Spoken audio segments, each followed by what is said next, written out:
This video was made possible by CuriosityStream. Watch over 2,000 documentaries for free for 30 days at curiositystream.com/HAI. Prison, home of melancholic harmonica playing, stripy suits, and nearly 1% of the US population. Oh, whoops, that one wasn't funny. Prisons have been around since basically the beginning of recorded history, starting with the ancient Mesopotamians in 3200 BC. But for most of history, prison wasn't really used as a punishment. It was just a chill-out zone where you would keep people while they either waited for trial or waited to be punished in some other way, like execution, banishment, or watching 13-minute videos about logistics. It wasn't until 19th century England that prison sentences were used as a standard form of punishment, and although punitive prisons have become common across the world, every country still does things a little differently. For example, prisons in Brazil will let inmates reduce their sentence by 4 days for each book they read and write a report on. In China, rich people often hire body doubles to go to prison in their place, and what started as a British prison now has the third best kayaking team in the world. No matter where you go to prison though, the main idea is the same. You're not supposed to leave. But, depending on where you are, the consequences for leaving are vastly different. In the United States, if you escape from prison, you could be facing as many as 10 additional years behind bars, depending on what jurisdiction you're in and your prior criminal history. But here in Germany, escaping from prison is totally 100% legal. That's right, no matter how many schnitzel you've stolen or bratwurst you've burgled, you cannot be punished for breaking out of a German jail. You see, all the way back to the 1800s, the legislator of what was then the German Empire, the Reichstag, decreed that all people have the right to seek self-liberation and therefore should not be punished for escaping prison. Today, over 130 years later, that law is still in effect. And it's not just Germany.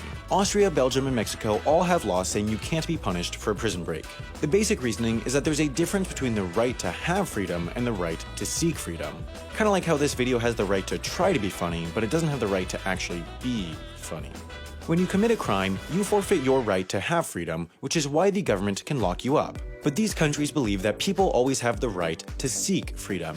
As a Mexican Supreme Court judge put it, the basic desire for freedom is implicit inside every man, so trying to escape cannot be considered a crime. There are, however, a few caveats. If, after your escape, the police find you, you can still be sent back to prison. Escaping doesn't mean your sentence goes away, it just means that they can't add on any extra time for the escape.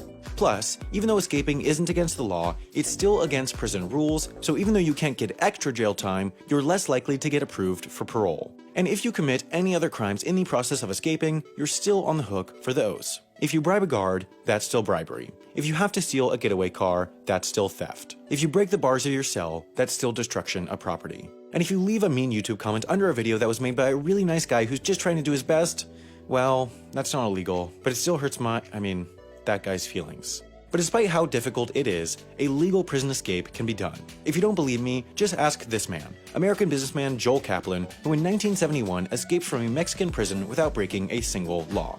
Kaplan's escape was carefully planned in order to avoid committing any crimes. It was carried out while the guards were watching a movie, so he didn't have to bribe or assault anyone. The helicopter that picked him up had been bought in full instead of leased, so he couldn't be accused of misusing rented property. Kaplan then boarded a private single-engine Cessna plane, again bought in full and complete with the required identifying numbers, on which he flew to California following a flight plan that had been submitted to and approved by the FAA. After landing, Kaplan presented himself to customs with his real name, avoiding charges of entering a country illegally, and was granted entry as word had not yet reached anyone that he was missing. Kaplan laid low for a while, and neither the FBI or Mexican government showed much interest in finding him, so he never returned to carry out his sentence. While he was laying low though, he probably had a lot of free time he could have used on getting edumacated if it wasn't 1971. Luckily, you live in at least 2015, so you know words like Roku, Android, Xbox One, Smart TV, iOS, Chromecast, Amazon Fire, Amazon Kindle, and Apple TV, which are some of all the different places you can watch documentaries using CuriosityStream. They have over 2,000 nonfiction documentaries from some of the world's best filmmakers, like Derek from Veritasium, who made a documentary called Vitamania on the $100 billion vitamin industry, which you can watch on CuriosityStream.